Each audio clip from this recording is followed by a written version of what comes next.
Mesdames, Messieurs, bienvenue sur la revue de la presse. Vous êtes sur Global L Télévision. Et pour cette troisième édition de la semaine, nous faisons un focus au Cameroun. Et justement, commençons avec la presse écrite Cameroun Tribune qui affiche à sa une rayonnement des institutions nationales, les félicitations du Parlement. En effet, le journal écrit revient sur l'ouverture de la session de juin. Au cours de celle-ci, Marcel Nyat-Djifendji et Kavaye Yegedibril, respectivement président du Sénat et de l'Assemblée nationale du Cameroun, ont congratulé l'élection de Philo Moyon au poste de président de la 79e session de l'Assemblée générale de l'ONU. Et également la désignation d'Hilarion Eton en tant que président de l'Assemblée parlementaire de la francophonie. Poursuivons avec Mutation qui titre Marcel Nyat-Djifendji, un absent présent. Le journal fait aussi mention de l'ouverture de la session de juin et précise que durant celle-ci, le président du Sénat s'est adressé aux détracteurs qui le trouvent. Le président du Sénat a également révélé que l'affaire en rapport avec les détournements de plusieurs milliards de francs CFA ayant secoué la Chambre haute ne sont que de pures rumeurs. D'ailleurs, les termes qu'il a employés sont, je cite, « Les valeurs morales et éthiques seront préservées ». Plus d'informations, c'est à lire en page 7 du journal. Restons avec le journal Mutation qui a tenu à rendre un vibrant hommage à l'illustre John Frundi, homme politique et par ailleurs fondateur du Social Democratic Front.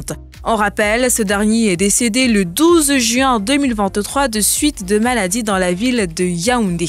In Memoriam, John Frundi, déjà 1 an, c'est à lire en page 8 du quotidien Mutation. Et sur l'ouverture de la session de juin 2024, Écho du Parlement évoque les fermes recommandations des présidents du Sénat et de l'Assemblée nationale à lire en page 2 du journal. Poursuivons avec le journal Le Jour, toujours au Cameroun, qui met à sa une industrialisation, la SNH fournit du gaz à la plus grande usine de carreaux d'Afrique centrale. Au cours d'un atelier d'échange organisé dans la cité balnéaire de Kribi, les dirigeants de la Société nationale des hydrocarbures ont réitéré leur accompagnement dans la réalisation des projets de la ville de Kribi. En sport, le Messager met à sa une éliminatoire mondial 2026, l'essentiel est sauf. Bien que la rencontre des Lions indomptables du Cameroun face à l'équipe des Palancas Negras de Angola s'est soldée par un match nul, 1 but partout, l'équipe du Cameroun reste à la tête du groupe D avec 8 points. La rencontre a eu lieu à Luanda ce 11 juin